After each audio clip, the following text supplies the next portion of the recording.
no digas eso. Y bueno, Buenas tardes. Buenas tardes. no. Ahí está, bueno, ahora sí. Ahora sí. Buenas, ¿Qué buenas tal? tardes, ¿qué tal? ¿Cómo le va, Muy profesor? bien, ¿Cómo anda muy usted? bien, Bueno, me bien, alegro mucho. acá. Un gusto de tenerlo por aquí nuevamente. El gusto es mío. Y bien, me hubiera encantado estar en forma presencial, pero bueno,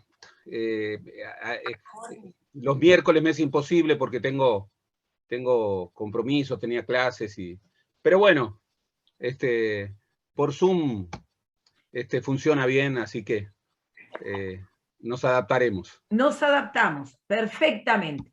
Bueno, yo les doy la bienvenida a todos en nombre del Instituto Cultural Español. Nos estamos habituando a tener al profesor Gerardo Caetano por aquí, así que esto es más que bueno. El Zoom nos permite estas cosas.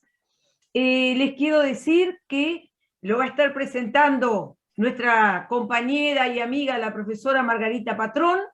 Ella no quiere que lo diga, profesor Caetano, pero ella también hace investigación acá en la historia local y tiene algunos libritos que después yo les voy a dar una sorpresa al profesor Caetano en especial, con algún librito de la profesora.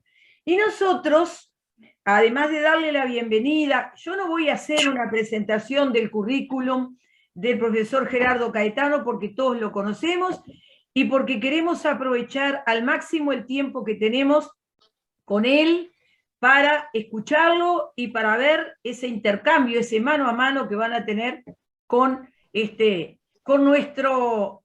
Queda feo que yo diga con nuestro pingo Margarita Patrón, pero bueno, es eso, Caetano. Por favor. Es nuestra ficha, así que bueno, estamos con eso. Ay, ¿Y por qué les digo esto? Porque del profesor Gerardo Caetano tenemos el libro que se va a presentar hoy, El liberalismo conservador. Este libro va a ser sorteado entre todos los asistentes, pero también ya está circulando, yo no sé si es esta misma carátula que va a tener la nueva edición, del libro La República Ballista. Estos dos libros se complementan. Este ya tiene unos cuantos años en mi poder, es un libro que, bueno, como verán por acá, tiene marcas, ha sido muy utilizado en aquella época que uno daba clases en secundaria. Así que nos vamos a encontrar un poco con los dos libros. Vamos a tener el liberalismo conservador, pero nos vamos a acercar un poco a los dos libros. Daniel Salvatierra, ¿tendrías la amabilidad? Ya te desactivé. Bueno, muy bien. Dejamos entonces al profesor Gerardo Caetano, historiador, profesor de historia, politólogo, y en manos de la profesora Margarita Patrón, que va a estar haciendo la presentación de este libro.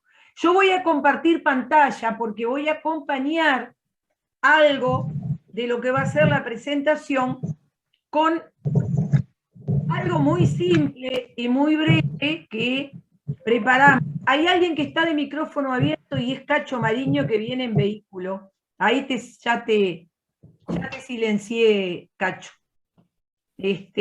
Bueno, les decía que yo voy a hacer voy a acompañar algunas de las cosas que ellos van a ir planteando con una presentación muy sencilla que ustedes van a pasar a ver a continuación. Los dejo entonces al profesor Caetano con la profesora Margarita Patrón. Yo también me voy a silenciar. Gracias por estar. Bueno, buenas tardes para todos y bienvenido, profesor Caetano. Para mí es un gusto darle la bienvenida. Bienvenida a usted y a su libro, El liberalismo conservador. Es para mí un gusto, un enorme placer porque no nos conocemos. Yo le decía en un mail que lo vi solamente una vez cuando un amigo común, que es Daniel Gil, presentó su libro sobre Paco Espínola, que además le decía que había leído muchos sus libros, que los había utilizado como docente en muchas oportunidades, pero que es la primera vez que me ponen en esta disyuntiva. Es para mí igual un enorme placer. El liberalismo conservador es justamente una continuación de la República Ballista. Esa República Ballista que también expresa la construcción de la ciudadanía que tuvieron las ideas ballistas en distintos planos, que ponen el foco en el rol del Estado como actor necesario e inspirado en los postulados de la Revolución Francesa. Y frente a ellos, la postura conservadora. En este libro, El liberalismo conservador, se presenta en un estudio realmente profundo y muy documentado el enfrentamiento de dos familias que encarnan dos corrientes ideológicas, una republicana y solidaria y la otra conservadora y liberal. Yo quisiera aproximarme a este libro y a las preguntas que genera con un acontecimiento que tuvo lugar en el San José de hace más de 100 años. Me voy a poner un poco localista. Ay, che, se me cae. Existe, no sé qué inconvenientes tienes, Adriana. No sé, bueno. Yo ninguno. Alguien que sigue, hay 2 personas o 3 con el micrófono abierto. Por favor, mutearse. Bueno. O cerrar el micrófono. Vuelvo entonces 100 años atrás, al San José de 100 años atrás. Este era un departamento con notoria mayoría del Partido Nacional, con caudillos que vivían en la ciudad, algunos de ellos eran estancieros, habían participado en los levantamientos armados de 1896, de 1897, de 1993 y de 1904, formando la 8ª división, la división San José, de la cual el departamento se sentía sumamente orgulloso.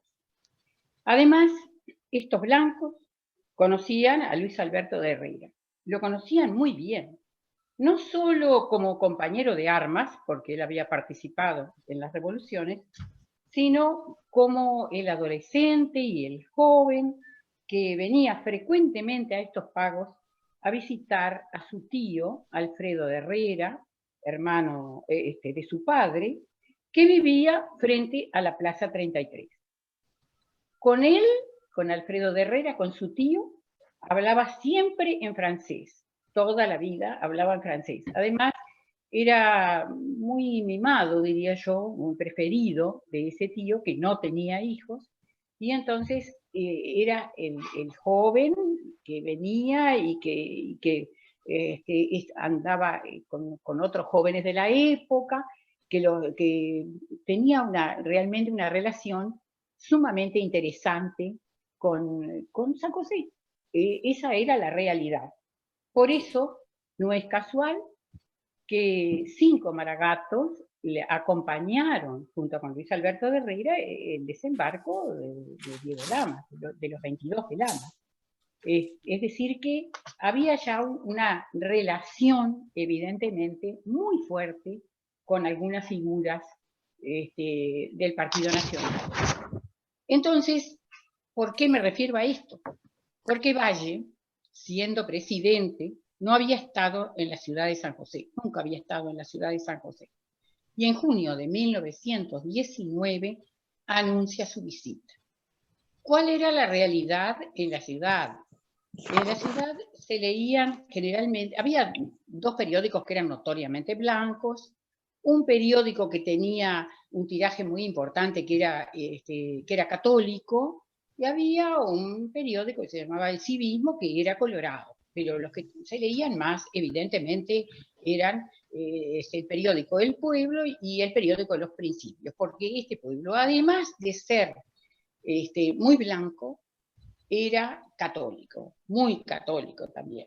Entonces yo lo que quiero es un poco plantear cuál era la situación en el momento que viene o que se anuncia y que llega José Valle y Ordóñez. un poco para ver después cómo es la reacción que se suscita.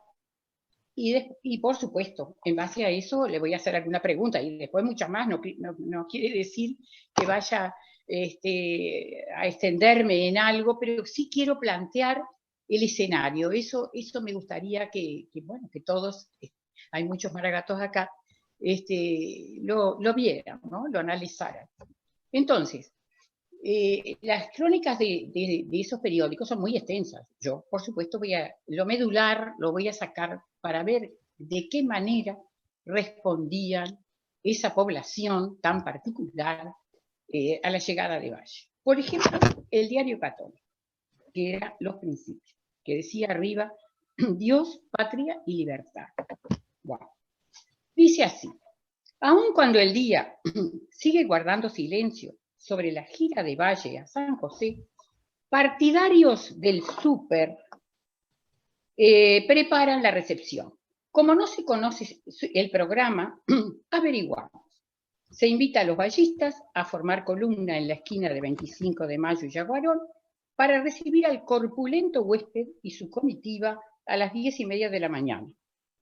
Un orador le dará la bienvenida al llegar a la Plaza 33 y el súper contestaría con uno de los discursos publicados en el día.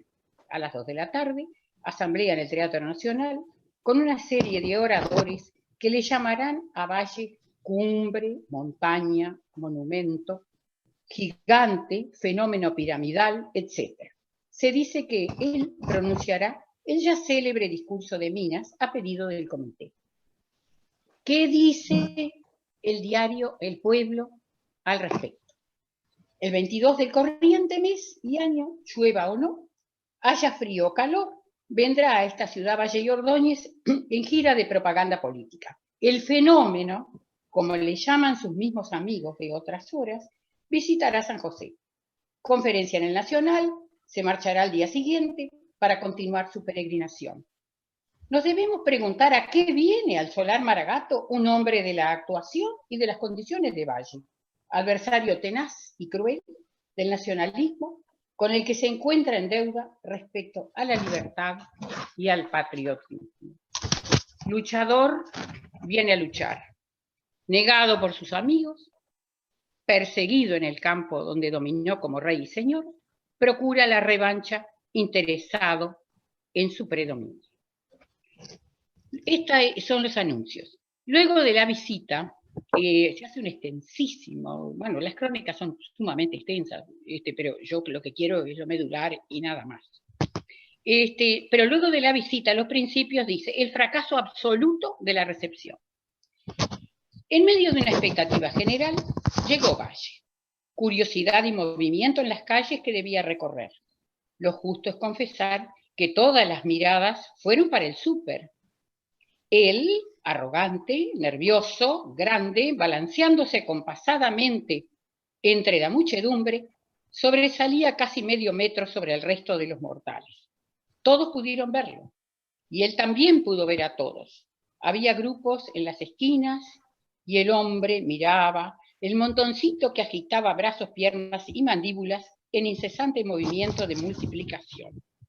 Había en la columna letreros y banderas rojas, a pesar de la negativa del doctor Esquinca, que también aquí se sintió aterrorizado de que les dieran la denominación de soviet ruso. En la manifestación no flameaba ni una deshilachada bandera nacional. Todo era rojo. ¿A qué viene Valle?, que se preguntaba un letrero que ondulaba al frente de la columna. ¿A democratizar?, se respondía otro que seguía a continuación. Nadie hasta ahora en San José ha ido al frente de una columna con tal aire de desafío como el señor Valle, después de 15 años de encierro y ostracismo perpetuo en Piedras Blancas. Es una señal del que el jacobino democratiza. Habló en la plaza. Por su apariencia, don Pepe está muy bien de salud, muy fuerte y apto para apechugar todavía con una tercera presidencia o un puestito en el Consejo de Estado. No vamos a seguirle en su disquisición socialista, solo la frase final de su discurso. expresó que gracias a las doctrinas que hoy encarna el partido, que él ha partido en 4, llegarían a ser mayoría los colorados en San José. Apagá y vámonos. En el Nacional miramos la platea, Cazuela y Paraíso, y por todos lados veíamos nacionalistas, riveristas, vieristas, y pensamos si aquello era una asamblea de blancos y opositores. Cuando parte de la concurrencia aplaudió a rabiar y gritó ¡Viva Valle!, nos convencimos de que habíamos más curiosos que partidarios.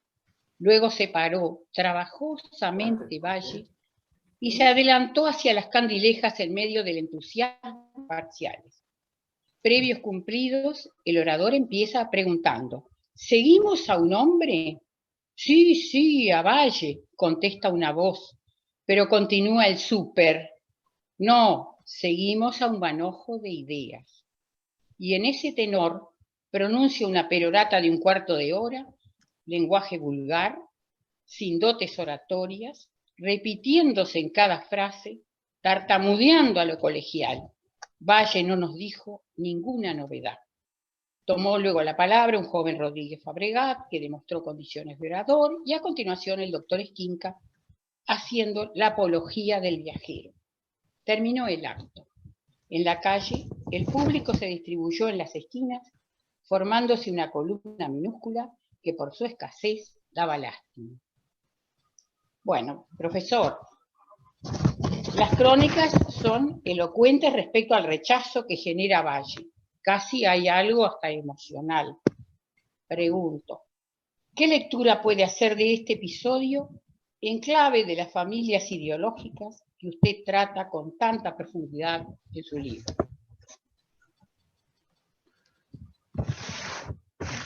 Bueno, ¿me escuchan bien? Sí, sí, sí. Perfecto. Bueno, antes que nada, muy buenas tardes a todas y todos. Les quiero agradecer a todos y a cada uno de ustedes ese misterio que para mí es bien provocar y tener ese eco en ustedes. Ahí hay un micrófono abierto, me parece. Sí, hay. Isabel Olazábal, por favor. El micrófono. Bueno, adelante, profesor. Bueno, perfecto. Después de escuchar las palabras que introducen la primera pregunta de Margarita, que, bueno, tenemos una vinculación muy fuerte porque tenemos, bueno, yo lo considero un hermano, a un gran maragato que nos vincula, como es Daniel Gil. Lo primero que se me ocurre decir es que espero que mi llegada a San José, aunque sea vía online, no tenga el rechazo y la respuesta que tuvo en los voceros nacionalistas la llegada de José Valle y Ordóñez en 1919. Quiero primero empezar con una aclaración respecto, digamos, al marco teórico de estas dos grandes familias ideológicas, que en mi perspectiva, en su confrontación, desde su confrontación, que no terminó en lo político institucional con la hegemonía de una de esas familias sobre la otra, sino que terminó en un pacto tácito, que es el núcleo fundamental de la segunda Constitución de la República, que emergió del famoso Pacto de los Ocho, 4 delegados por el vallismo, con la marginación del riverismo dentro del Partido Colorado, y 4 representantes del Partido Nacional.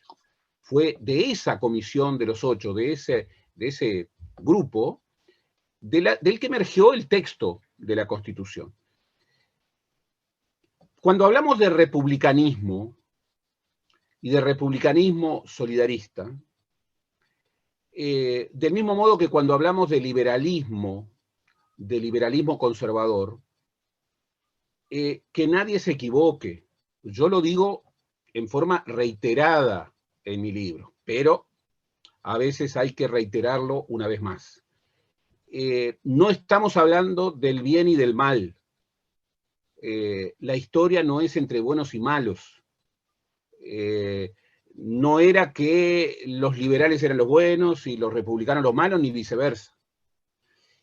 Incluso los adjetivos que de alguna manera acompañan la referencia más ideológica de esas dos familias, hoy significan cosas y tienen connotaciones que hace 100 años no tenían. Y esto es un elemento que en la historia siempre hay que tener muy presente, evitar el anacronismo, traducir mal.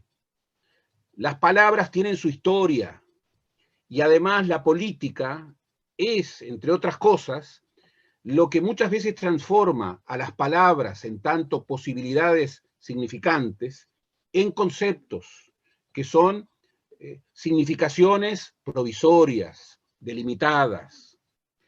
En esa perspectiva, el adjetivo solidarista no es un adjetivo que, como alguno ha entendido, califique a favor al republicanismo. No.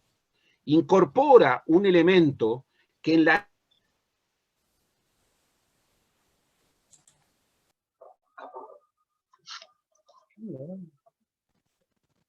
Se nos cortó. Sí, se cortó, sí. ¿No me escuchan? Ahora No, sí, ahora sí. Ahora sí. Bueno, no sé hasta dónde me escucharon, pero estaba queriendo referir que no hay que cometer anacronismo cuando se alude a conceptos. El concepto de solidaridad en el 900 era la traducción del principio de la fraternidad en ese tiempo. La fraternidad era referida como solidaridad. Pero partamos de una base, que la solidaridad, como la entendemos hoy, nunca ha estado, está o estará solamente en una familia política, o en un partido político, o en una ideología. La solidaridad, como la entendemos hoy, cruza transversalmente al conjunto de la sociedad. Lo que ocurría es que mientras los liberales, y había muchos liberalismos, había un liberalismo conservador que no asumía la palabra conservador con una carga negativa.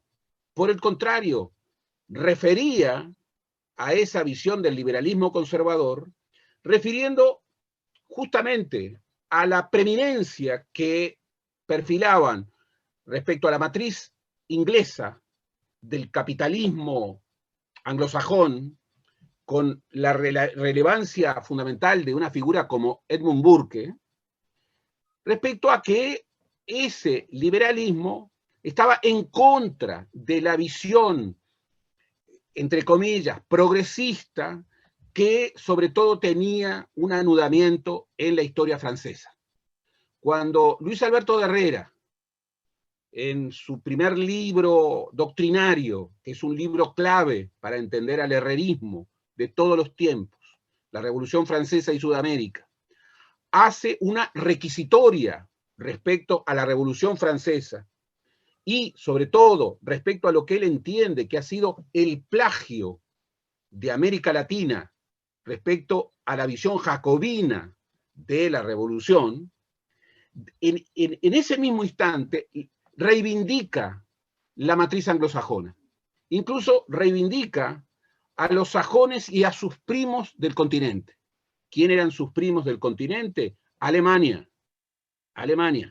esto lo reiteraría de manera muy clara en el segundo libro clave de ese tiempo, que es El Uruguay Internacional, un libro que proyectó su visión en términos de inserción internacional, no solamente para su tiempo, sino en algún sentido para la historia uruguaya, con conceptos que todavía hoy siguen vigentes. Él dice que, bien, Francia es la parte enferma de Europa y que el núcleo fundamental de la civilización es el Reino Unido, es el mundo anglosajón y sus primos del continente.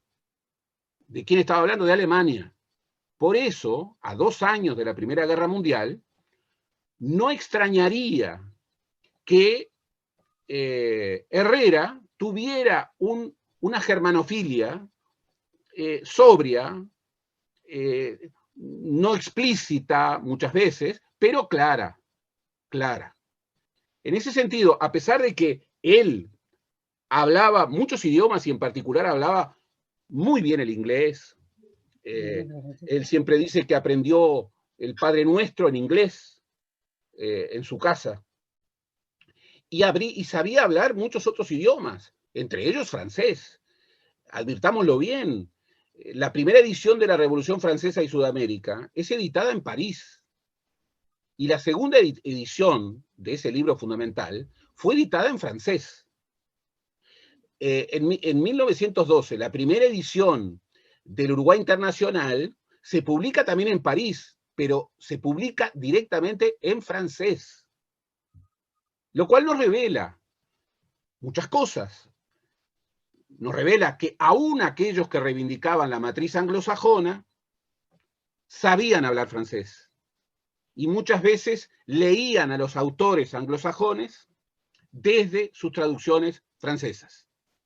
Yo, por ejemplo, trabajo en el liberalismo conservador a una figura intelectual e ideológica muy relevante, como es Carlos Reyles, y ahí se refiere de manera muy concreta cómo Carlos Reyles leyó a Nietzsche, es uno de los primeros autores nietzscheanos, y refiere a una influencia muy importante, como ha sugerido en más de una oportunidad Carlos Real de Azúa, en el 900 uruguayo, pero Carlos Reyles leyó a Nietzsche en francés, del mismo modo que los sindicatos del siglo XIX y los socialistas inmigrantes que habían llegado al Uruguay, leyeron a Marx en francés. Muchas veces, la mayoría de las veces. ¿Por qué hago esta aclaración que parece eludir la pregunta? Porque justamente cuando describimos dos familias ideológicas, hay que describirlas primero, y acá hay que atenerse a las referencias muy precisas que yo trato de señalar en la República Ballista y en el liberalismo conservador, hay que describirlas de manera despojada, no como si uno estuviera identificando la lucha entre el bien y el mal. No. En la época, obviamente, cuando Herrera, que no tenía problemas en asumirse como conservador, incluso muchas veces dijo, me enorgullezco de pertenecer a las clases conservadoras, y no había una connotación negativa en su visión respecto al concepto conservador. Bien, en esa perspectiva, él, ya desde la Revolución Francesa, ponía la alteridad que había que combatir en lo que él llamaba el jacobinismo uruguayo. ¿Quién era el jacobinismo uruguayo? Era Valle Ordóñez, y era el vallismo. Rodó, ya en la polémica con Pedro Díaz, en 1906, que luego en las intervenciones de Rodó sería recogida como liberalismo y jacobinismo, también introduce esa idea de un jacobinismo uruguayo. Sin embargo, Rodó, a pesar de que terminaría muy distanciado y confrontado, incluso en términos personales, con Valle y Ordóñez, Rodó votó a Valle para la presidencia de la República en 1903 y también en 1910.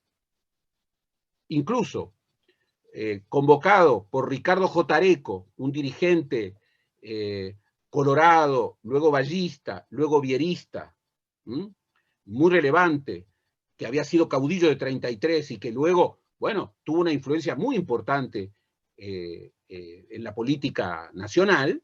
Bien, Ricardo J. Areco, en 1910, crea un diario al que llama El País. Era el diario El País. ¿Qué sentido tenía ese diario? Bueno, promover la candidatura por segunda vez a la presidencia de Valle y Ordóñez. ¿Y quién escribe en el número inaugural del País? Rodó. Y Areco le manda cartas, que he visto, le manda cartas a don Pepe, que está en París, que está en Francia, y que volvería recién en febrero de 1911, a pocos días de asumir la presidencia, le manda a decir que bien, que entre quienes lo apoyan está nada menos que Rodó. Bien, ¿esto qué quiere referir? Que esas dos familias son familias que no se entienden si no es en una clave relacional. Y aquí voy a referir a Rodó. Siempre volvemos a Rodó. Lo que pasa es que los usos públicos, los usos políticos muchas veces de Rodó terminan, bueno, adscribiéndole visiones que en verdad Rodó, mientras vivió, no las tenía. Dice Rodó, y esto es clave para entender esas dos categorías. Cuando lo acusaban de conservador, porque él, bueno, había enfrentado al frente de la comisión de diputados que estudió la primera ley de regulación de la jornada laboral en 1906, y que luego, bueno, sería el informe de la llamada Comisión Rodó, que se confrontaría con la segunda ley, la ley de 8 horas, que sería aprobada recién en 1915 y promulgada en 1916. Bien, cuando lo acusaban a Rodó, ya distanciado de Valle y del vallismo, como conservador, Rodó dijo una cosa maravillosa, que es justamente marcar la clave relacional, uno en relación a otro, de estas categorías. Dice Rodó, lo dice en 1912, este es un gobierno de espíritu esencialmente impetuoso y audaz. No digo esto con el espíritu ni con los propósitos de un conservador. No lo soy, no creo serlo. El calificativo de reformista, de progresista, de liberal, como el calificativo de conservador, son términos esencialmente relativos, que no encierran significado alguno si no se los refiere a cierto tipo de comparación y a cierta realidad política social. Bien, esto es de una sabiduría enorme. Entonces, lo primero que quiero proponerles para la mejor lectura, no solo del liberalismo conservador, sino de la República Vallista y de la visión teórica que sustenta mi investigación, es esto. Es que esa confrontación de dos familias ideológicas, una liderada por el vallismo, pero no integrada solo por el vallismo, y la otra liderada por el herrerismo a partir de 1920 y antes por el Partido Nacional en su fracción mayoritaria, pero no integrada solamente por el nacionalismo, lo que les quiero señalar es que hay que entender, y lo digo hasta el cansancio en los dos libros, pero hay que entender estas dos categorías como categorías relacionales, que se refieren a un contexto político y social determinado. Y que si se sacan de ese contexto, bueno, como dice Rodó, pueden llegar a generar equívocos o pueden llegar a significar muy poco. Hecha esta larga introducción, quiero referirme a la pregunta de Margarita. En primer lugar, obviamente, San José era y es un departamento fuertemente nacionalista. Hay una larga tradición que hace de San José un departamento nacionalista. Y esa dimensión de una identidad nacionalista mayoritaria ha permanecido en el tiempo. Ha permanecido en el tiempo. Y realmente esa expresión de una cierta intolerancia que obviamente habitaba en el vallismo, también en Valle y Ordóñez, pero más en muchos vallistas que trataban de empujar a Valle y Ordóñez, es realmente una muestra de intolerancia que cuando la ruta a Colonia se abre en el camino a San José, haya una escultura de Valle y Ordóñez. Obviamente, obviamente. Nosotros podemos recorrer cualquier ciudad del interior y advertiremos el predominio político que ha habido en cada uno de esos departamentos, viendo, por ejemplo, la relevancia que se le ha dado a las figuras de un panteón o de otro, o de la izquierda, en relación, bueno, a las calles principales de cada ciudad. Incluso cuando en un departamento, por ejemplo, el 25 de agosto es una fecha, es una calle no prioritaria, y 18 de julio es una calle prioritaria, por ejemplo en Montevideo, bueno, estamos ante un departamento que históricamente ha sido colorado. En esa perspectiva, algunos señalamientos. Por supuesto, Valle y Ordóñez, en la gira de 1919, es una gira muy, muy relevante. ¿Por qué? Porque de esto no se habla en el liberalismo conservador, pero bueno, se va a hablar en el próximo tomo, pero ya lo anticipo. En 1919, bueno, se abrió la segunda escisión del vallismo. ¿Cuál era la segunda escisión del vallismo? Bueno, la liderada por Feliciano Viera.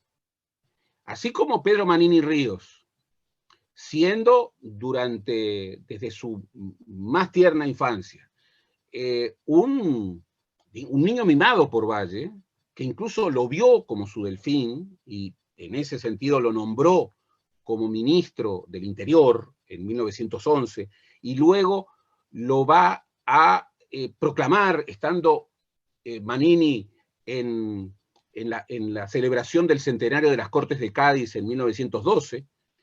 Dicho sea de paso, fue porque Valle tachó a Rodó, que era a quien estaban esperando, y puso a Pedro Manini Ríos.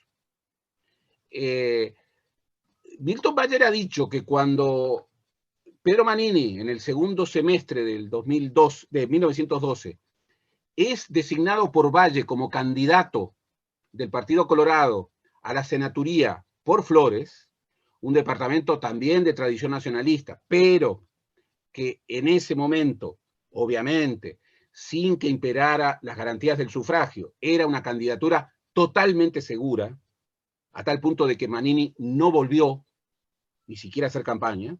Bien, cuando Manini se convierte en senador en 1913, en muy pocos días, ¿qué es lo que hizo? Y bien, le puso en contra a la mayoría del Senado Colorado, el famoso bloque de los 11. En un momento muy trágico de la vida de Valle.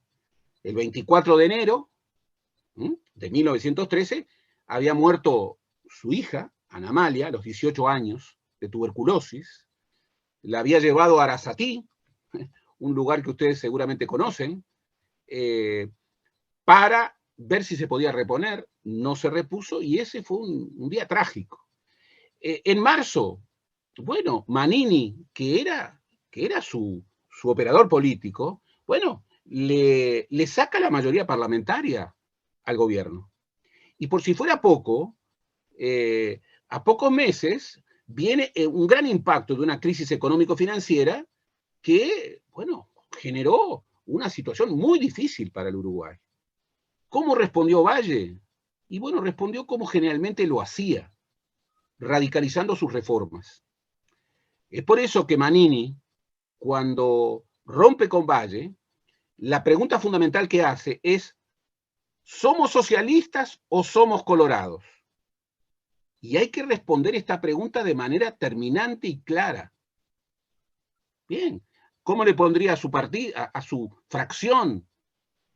Goran Lindemann ha hablado de los partidos colorados, le pondría Partido Colorado General Fructuoso Rivera, el fundador del Partido Colorado. O sea, quería confrontar la visión ideológica del vallismo contra la matriz tradicional colorada.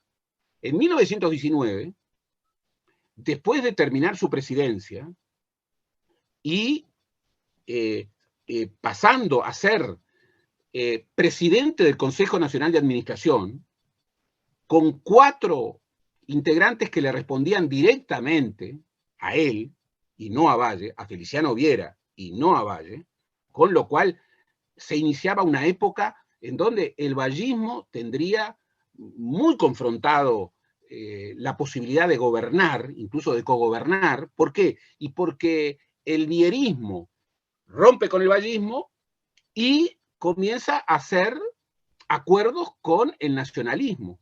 De allí que Valle habla del vieri-oribismo. Bien, ¿cómo rompe Feliciano Viera con el vallismo? Dice, nosotros somos colorados, no somos socialistas. No vamos a ir al soviet uruguayo. Esto lo decía por la índole radical de las reformas de Valle, pero también lo decía porque Valle, en su visión política del partido, defendía, y esto es un principio bien republicano, no es liberal, defendía que la soberanía, es decir, la voluntad del electorado, radicaba en el partido y no en los representantes. Y que era el partido, a través de sus asambleas, el que tenía que definir la postura que sus representantes electos debían defender en distintos organismos públicos. Bien, Viera no aceptó eso, pero además ya estaba con distancia respecto a muchas de las propuestas del vallismo. Por eso cuando Valle y Ordóñez sale al interior del país y sale a recorrer departamentos, los sale desde una posición que no es la posición de alguien que controla el gobierno, ni siquiera es la posición de alguien que controla el Partido Colorado. Él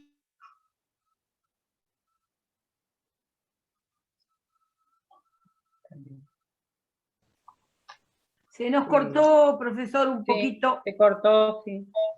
¿Se cortó? Sí. Sí, sí. Bien. Ahí cuando Valle salía al interior no representaba a todo el Partido Colorado. Sí, ahí quedó. No solamente no representaba a todo el Partido Colorado, sino que estaba en una situación política muy precaria, muy precaria. Claro.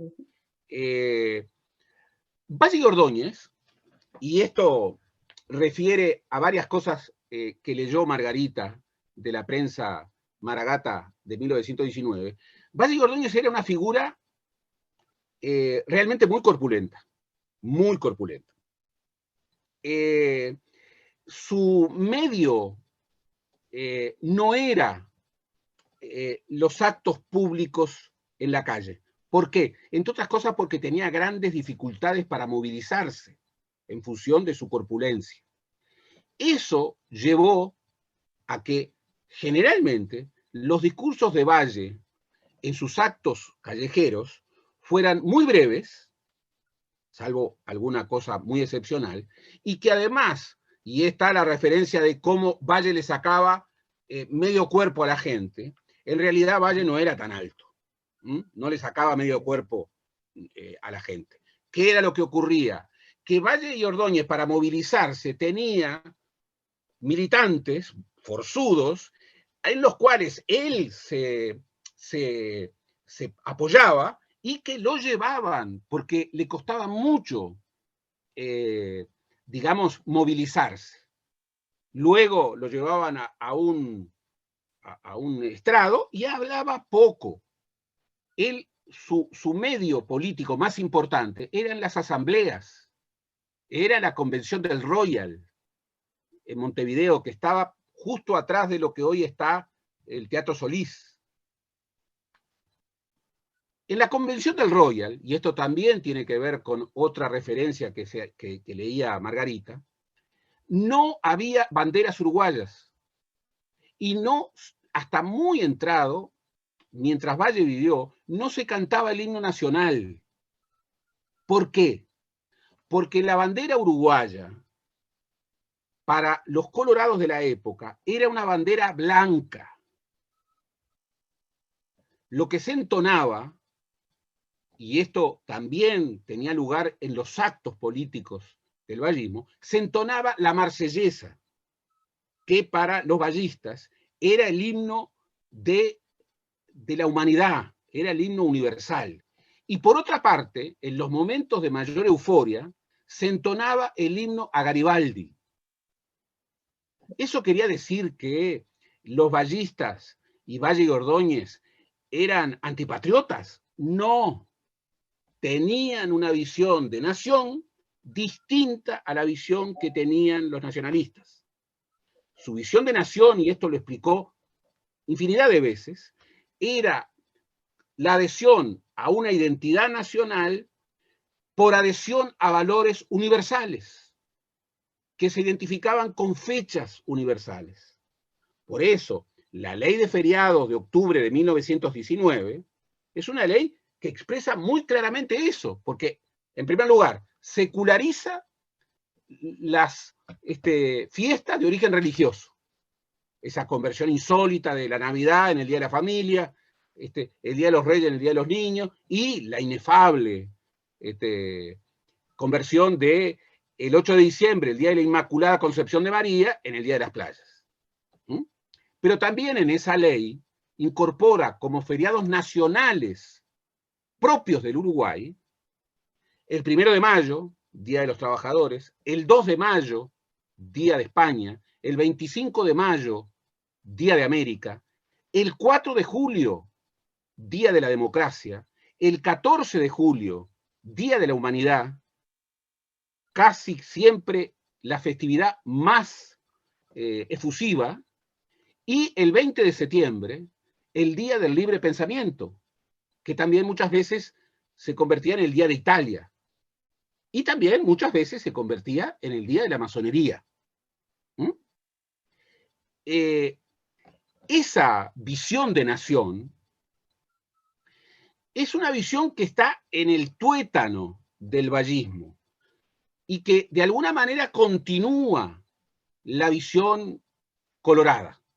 La visión nacionalista era muy distinta. La visión nacionalista era una visión en donde el adentro del país, el pago del país, tiene una frontera fuerte que lo diferencia del afuera. Por eso Herrera, cuando habla en el Uruguay Internacional de cómo hay que definir la política internacional del Uruguay, Herrera dice, primero y siempre primero, el interés nacional del Uruguay. Luego, en esa política de los círculos concéntricos, hay que ser muy prudentes en lo que pasa con Brasil y Argentina. Y ahí lean el Uruguay Internacional y es muy claro, Uruguay ha sido independiente a pesar de Argentina y de Brasil. Pero cuida muy especialmente de que Uruguay, frente a esos dos grandes países continentes, tiene que ser muy cuidadoso, muy prudente, y nunca se tiene que casar con uno contra el otro, sino que tiene que aplicar la política del péndulo o ser puente. En el Uruguay Internacional define una cosa importantísima, que era que el interés nacional tenía que incorporar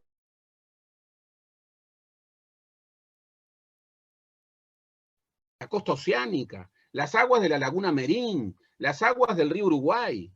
Y ahí confrontó muy duramente contra la postura del canciller Estanislao Ceballos, que en 1908 reivindicó la idea de que el Uruguay era un país de frontera seca. Es decir, que todo el Río de la Plata y que todo el río Uruguay era territorio argentino. En esa visión, su perspectiva de nación, le hacía señalar que recién después de articular los intereses nacionales con Brasil y Argentina, Uruguay tenía que ocuparse de otros. En el Uruguay Internacional dice, la isla Martín García no puede ser el Gibraltar del Río de la Plata.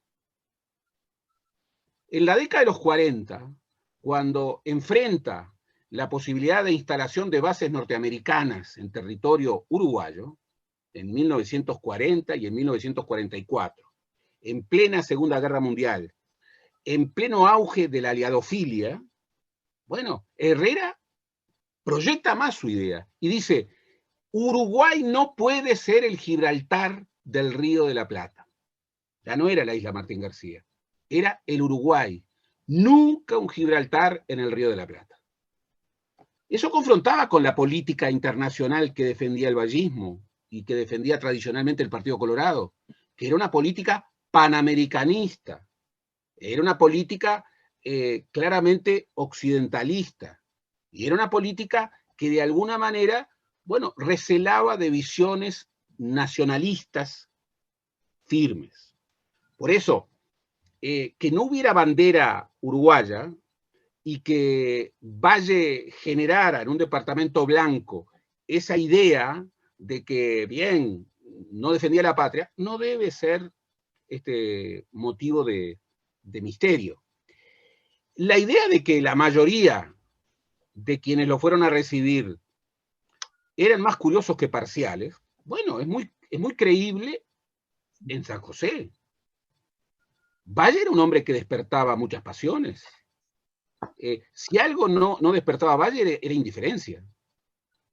Para muchos era, bueno, lo que leía Margarita, el coloso, la cumbre de la pirámide, la gran mente de Piedras Blancas. Pero él, una y otra vez, dijo que el vallismo no tenía que asociarse con un hombre y que si un partido se asociaba con un hombre, estaba liquidado. ¿Por qué? Y bien, porque los hombres finalmente mueren y los partidos tienen que sobrevivir. Y solo sobreviven si refieren a ideas, a proyectos. Herrera lo decía de una manera muy distinta, pero pensaba bastante parecido en esto. Las nubes pasan, el azul queda. Esa frase le corresponde a Luis Alberto de Herrera y tiene casi 100 años. Pero era también esa idea de que no había que aferrarse a los hombres, sino que había que aferrarse a ideas, a ideas. Siempre se temió, por parte del nacionalismo, la tercera presidencia de Valle. Siempre. Pero en el pacto que había generado la segunda Constitución, en el pacto del Grupo de los Ocho, lo vi, el documento está en el archivo del directorio del Partido Nacional, en Montevideo, lo ha utilizado un gran amigo, historiador nacionalista como Daniel Corvo. En ese documento que refiere las condiciones del pacto, en cursiva, en forma manuscrita, se agrega que se pacta la Constitución estableciendo claramente que Valle no puede ser candidato a la tercera presidencia. Y Valle, después de 1919, si algo no quería ser, era presidente de la República. Por eso, en 1919, eligió a Brum, que era un joven vallista que intentó su camino propio, pero que luego volvió al vallismo y fue un adherente fervoroso. Después eligió a un colorado independiente, como Cerrato. Después apoyó a un riverista, pero no a Manini, a un riverista que había peleado con él en Quebracho en 1886 y que pudo morir en los campos de batalla con Don Pepe y su hermano Luis y con Williman y con otras figuras. Esos serían futuros presidentes. Bien, en esa revolución derrotada contra la dictadura santista, bien, estaban ellos.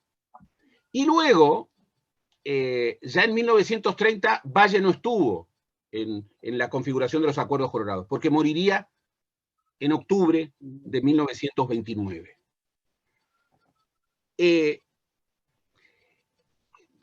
Profesor, por eso, sí, continúe, por favor. No, por eso, este análisis lo que lleva a indicar, y creo que es algo que todos podemos compartir, es que los documentos no hablan si no se los interroga. Y para interrogar bien a un documento, hay que contextualizar al documento y hay que darle contingencia y sobre todo hay que evitar los anacronismos. Hay que decir, bueno, cuando los historiadores nacionalistas están trabajando Artigas y traducen patria como nación, bueno, se equivocan, lo sabemos todos. Cuando traducen pueblos como la soberanía particular de los pueblos como objeto único de la revolución, el que lo traduce como la reivindicación de la soberanía popular se equivoca. Era pueblos en plural. ¿Mm? Por eso, la pregunta de Margarita, perdonen la extensión, y podría seguir hablando, por ejemplo, de lo que significó la figura de Rodríguez Fabregat, una figura realmente gigantesca en la historia del vallismo, que terminaría en 1971 siendo uno de los fundadores del Frente Amplio, luego de haber sido una figura absolutamente consular, por ejemplo, en la política exterior uruguaya.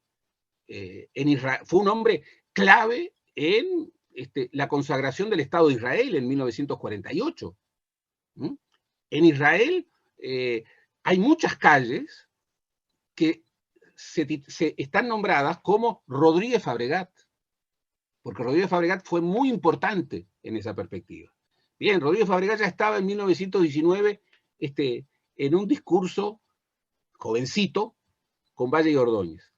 Pero bueno, Margarita, quería un poco referir esas cosas porque nos ayudan más a comprender el libro. Por supuesto. Y sobre todo a comprender el próximo. Lo mío fue como un disparador y un poco a lo local. Me interesan, por supuesto.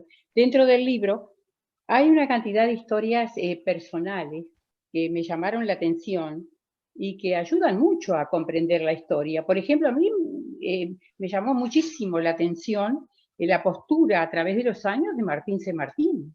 Me llamó pero enormemente la atención. Y que a su vez termina siendo moderada, a pesar de que es justamente un liberal. Y José Irureta Goyena, ni qué decirlo, porque es un conservador radical, que habla de una sociedad armónica, pero no solidaria. Realmente a mí me llamó la atención. Esas historias personales realmente son muy valiosas dentro del libro, y ayudan enormemente a comprender la historia.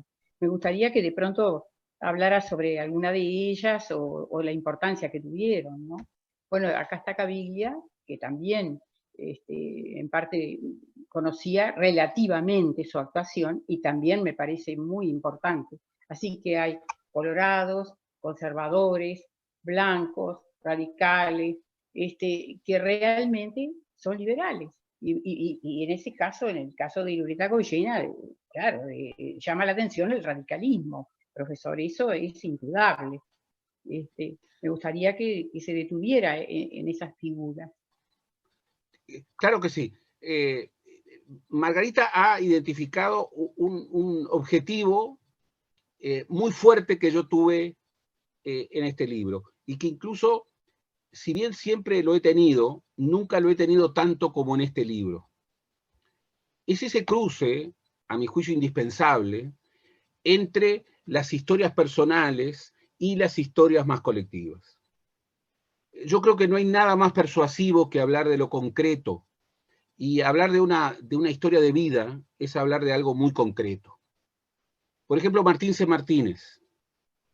Si ustedes van a la publicación de los estudios de juventud de Martín C. Martínez, prologada nada menos que por Arturo Ardao, ese clásicos se llama Estudios Sociológicos, y reúne los primeros textos de Martín C. Martínez. Martín C. Martínez era por entonces, joven, era un liberal conservador puro y duro. Puro y duro. Su tesis, que le llevó a ser abogado en la Universidad de la República, era sobre el valor teórico y práctico de la soberanía del pueblo. Y fue publicada luego por los Anales del Ateneo. Él por entonces, igual que Irureta Goyena, revistaba en las filas del Partido Constitucional. Y tenía, bueno, esa visión que el liberalismo conservador tiene en sus perspectivas más radicales. Decía Martín C. Martínez en su tesis de doctorado: ¿cuál es la razón por la que el gobierno de muchos es más legítimo que el gobierno de varios o el de uno? ¿Qué fundamento a priori hay para proclamar como única base legítima el imperio de las mayorías? Los que seguimos ciegamente el movimiento revolucionario de la Francia no hemos tenido como ella el honor de caer en manos de Napoleones. Y sigue. ¿Qué es lo que está negando? Está negando la Revolución Francesa, está negando la matriz francesa, está negando la soberanía popular. Está planteando un tropismo que está siempre presente en el liberalismo conservador. Herrera, 20 años después, diría que frente a pueblos que tienen tan poco desarrollo en América Latina, bien, muchas veces hay que pensar en los andadores autoritarios, y hasta dice en los andadores monárquicos. Bueno, Martín C. Martínez era un liberal conservador en su juventud. Revistaba en las filas del Partido Constitucional. Sin embargo, y esto es algo muy importante, Martín C. Martínez moriría en la década de los 40, tendría una larga vida. Y, como todos los personajes, maduraron, evolucionaron, cambiaron de ideas. Ardao, en el prólogo, refiriendo a sus textos de juventud, dice que es el paradigma del liberalismo conservador. Sin embargo, en la misma colección de clásicos uruguayos, está el libro que Martín C. Martínez, siendo uno de los integrantes de la Comisión de los Ocho, reúne sus textos a propósito de la segunda Constitución. Es un libro que se llama Ante la Nueva Constitución. Su primera edición fue en 1919, el año en que entró en vigencia la segunda Constitución. Pero luego ha sido publicado en clásicos. ¿Y en qué se ha convertido Martín C. Martínez? Que ya a partir de 1906 revistaba en las filas del Partido Nacional. Y revistar en las filas del Partido Nacional, o revistar en su juventud en las filas del Partido Constitucional, marcaba dos situaciones distintas. El Partido Constitucional era un partido de intelectuales, era un partido de torneos de oratoria, en donde había gente muy distante, muy distinta. Estaba Eduardo Acevedo Vázquez, estaba José Irureta Goyena, estaba Martín C. Martínez, estaba Prudencio Vázquez y Vega, y tantos más, tantos más. Muchos de ellos tendrían trayectorias muy disímiles. Por ejemplo, Martín C. Martínez, cuando se incorpora al Partido Nacional, bien, va expresando otra visión de lo político, en donde incorpora, digamos, la pertinencia de la soberanía popular. Y lo que trata es, aceptando la soberanía popular, que es uno de los principios democráticos por excelencia, lo que trata es de generar en la Constitución, bien, los contrapesos necesarios para que no haya gobiernos mayoritaristas, que, como él dice, violenten los derechos de las minorías. Bien, eso llevó a que Martín C. Martínez, en su plenitud, no fuera un liberal conservador, cambiara de ideas y realmente abrazara una visión de la democracia en términos consensuales. Eso llevó a que, por ejemplo, a diferencia de otros, él resistió el golpe de Estado de Terra, no aceptó que se violentara la Constitución, y lo dice expresamente, y yo lo recojo en el libro, frente a la propuesta de los terristas para reformar la Constitución contra el colegiado a partir de un plebiscito, con lo cual rompía la pauta constitucional, porque la Constitución, como toda Constitución, establecía los mecanismos para reformar la Constitución. Bien, ese mecanismo no estaba. Había otros mecanismos. Y ese mecanismo, afirmar ese mecanismo, violentaba la Constitución. Eso fue lo que generó, con el respaldo de Manini Ríos y de Herrera, que Gabriel Terra diera un golpe de Estado el 31 de marzo de 1933.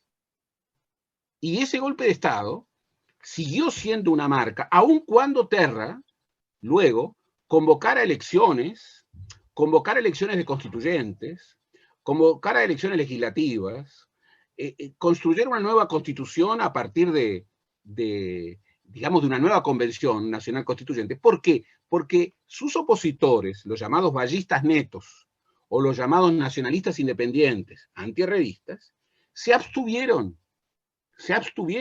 no querían legitimar un régimen cuyo origen estaba marcado por la violación de las reglas constitucionales. Y ahí Martín C. Martínez es de una claridad meridiana. José Irureta Goyena pensaba hacia la década de los 80 del siglo XIX, y más adelante, porque era más joven que Martín C. Martínez, bueno, tenía un recelo la soberanía popular, y siempre lo mantuvo. Irureta Goyena es una figura absolutamente extraordinaria. Tal vez fue el mayor jurista de la historia del país. Es un jurista formidable. Vamos a ver que solo él hizo el Código Penal, que va a entrar en vigencia a partir de 1934, pero lo hizo antes del golpe de Estado. Lo hizo como presidente del Colegio de Abogados a solicitud del Consejo Nacional de Administración, que estaba gobernando antes del golpe de Estado. Por supuesto, y en el proemio del código, Irureta dice de manera muy clara que ha tomado referencias importantes en el Código Rocco. ¿Qué era el Código Rocco? El Código Penal del fascismo italiano. Pero dice expresamente, le he sacado todo aquello demasiado fascista porque nuestro pueblo es liberal. Bien. Irureta va a ser un liberal conservador extremo. Y sus visiones lo llevaron, bueno, a una contradicción furiosa contra el vallismo. Incluso uno de los calificativos más duros sobre el vallismo lo hizo Irureta Goyena. Irureta dijo que el vallismo, en uno de sus discursos clásicos en los congresos rurales, se lo llamaba el orador de la corona, dijo, el vallismo es el inquietismo, y el inquietismo es peor que el socialismo. ¿Por qué?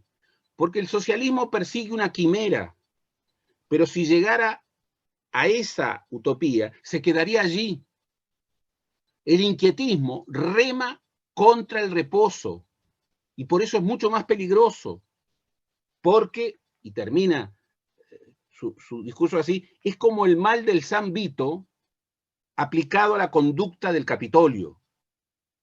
era esa idea que a los liberales conservadores los contrariaba mucho del vallismo. Esta idea de avanzar. No fue casual que Julio César Grauer, el líder del ala izquierda del vallismo, cuando crea su agrupación en 1929, la nombra Avanzar. Era una idea. Domingo Arena, defendiendo el colegiado, había dicho, el programa del vallismo no tiene que tener punto final, porque siempre tendremos que afirmar que la mejor página del programa partidario siempre estará en el porvenir, siempre estará por hacerse. Bien, esa apertura a incorporación de nuevas ideas, bien, en muchos liberales conservadores les generaba la idea de, bueno, una radicalización que llevara al socialismo. A Valle, por ejemplo, los ministros que representaban a los países europeos en aquella época, lo que dicen sobre Valle es impresionante. Dicen que es un dictador extremista, que está promoviendo la revolución obrera, que está llevando adelante políticas que van a definirse en el comunismo. Dicen cosas que, por cierto, no eran ciertas, porque Valle nunca fue marxista, y lo dijo 20 veces de manera explícita. Cuando polemiza en el año de la Revolución Rusa con Celestino Mivelli, en una famosa polémica que está publicada y prologada por Milton Banger, dice claramente que él cree en las clases sociales, pero no cree que el motor de la historia sea la lucha de clases. Porque en su perspectiva, para transformar la sociedad, hay que referir todo a un debate moral, que es un debate entre la transformación, la reforma y el conservadorismo. Bien, Irureta va a confrontar esa visión, y la va a confrontar hasta el final de sus días. Por ejemplo, cuando va a incorporarse a la Academia Nacional de Letras, 2 años antes de morir, en el año 1944, lee un discurso memorable que se titulaba El peligro de la fraternidad, en donde hace una lectura ideológica absolutamente prístina, muy clara, respecto a la visión de un liberal conservador extremista, radical, respecto a la Revolución Francesa. La gran revolución para toda esta gente, incluso para Valle de Ordóñez, era la Revolución Francesa. No va a ser la Revolución Rusa. Era la Revolución Francesa. ¿Qué dice Irureta Goyena? Dice una cosa impresionante. Dice, para nosotros, hablaba de su núcleo, Irureta Goyena sería el presidente fundador de la Federación Rural, acompañado en la primera vicepresidencia por Pedro Manini Ríos y en la segunda vicepresidencia por Luis Alberto de Herrera. Federación Rural fundada en diciembre de 1915. Bien, era ruralista, era jurista, integraba directorios de bancos, era un terrateniente con mucha tierra, era un abogado que defendía, bueno, los principales intereses empresariales y de inversores extranjeros. Era una gran figura, pero nunca tuvo ningún problema en definirse como un liberal conservador. Y en ese discurso, cuando se incorpora a la Academia Nacional de Letras, ¿qué es lo que dice? Miren, el problema para nosotros no es la libertad, por supuesto, tampoco es la igualdad, porque la igualdad debe ser interpretada como la igual libertad. El problema es la fraternidad, que ahora se traduce como solidaridad. Porque ese principio puede hacer llevar a que la soberanía popular se desborde y la democracia sea el mejor régimen para gobiernos izquierdistas. Bueno, es una definición prístina. Sí, pero brutal. Para mí es Brutal, brutal. brutal. Es brutal. Lo que ocurre es que hoy no se debaten ideas, se debaten agravios, se esconden las ideas, lo cual le hace un gran daño al país, porque si nos reconociéramos como diferentes, que hay que celebrar que seamos diferentes, que pensemos distinto, que haya pluralismo ideológico, bien, nos reconocemos en la mejor versión de lo que ha sido y espero que siga siendo siempre el Uruguay. Entonces, discutir de ideas sin tapujos siempre ha sido la regla para que en el Uruguay no haya hegemonías incontestadas. El vallismo no logró la hegemonía. Debió pactar. Debió pactar. Bien, en esa perspectiva, la visión de Irureta Goyena nos puede, él decía también, la abeja es capitalista, el zángano es comunista, y tiene decenas de frases con una significación gigantesca. Era el orador de la corona. Hay una introducción maravillosa de Carlos Real de Azúa en la antología del ensayo uruguayo contemporáneo, para introducir los textos de Irureta. No es casualidad de que Real de Azúa, que de esto sabía, ¿qué discurso eligió? El peligro de la fraternidad, el discurso inaugural de Irureta al entrar en la Academia Nacional de Letras. Pero hay un tomo importante que se llama Discursos, y que reúne, no todos, pero buena parte de los grandes discursos de José Irureta Goyena. Y son memorables, memorables. Ahora, nunca ocultó el núcleo duro de su visión. Nunca lo ocultó. En ese sentido, muchas veces, bueno, nos despierta como cierto impacto. ¿Por qué? Porque hoy muchos actores niegan las ideas y las ideologías, hablando de que en realidad eso ya pasó y lo que hay hoy es un sentido común. Entonces, quien no comparte ese sentido común, lo que tiene es un error conceptual. Y lo dicen así. Bueno, eso no es verdad. Podremos discutir qué ideologías siguen vigentes, por supuesto, pero que que la política sigue siendo un debate de ideas. Tal vez podamos hasta decir, las ideologías como una escuela cerrada, bueno, ya no están. Eso lo podemos hasta reconocer, sí. Pero las ideas, ¿cómo podemos ser pluralistas? ¿Cómo podemos reconocer al otro si decimos que lo que uno piensa es el sentido común? Y que cuando alguien controvierte contra esa visión, está teniendo errores conceptuales. Es una visión profundamente autoritaria. No es democrática. Por eso tenemos que reivindicar más que nunca, tal vez, las ideas, el debate de ideas. Y tenemos que celebrar más que nunca el hecho de que por suerte no pensamos todos igual.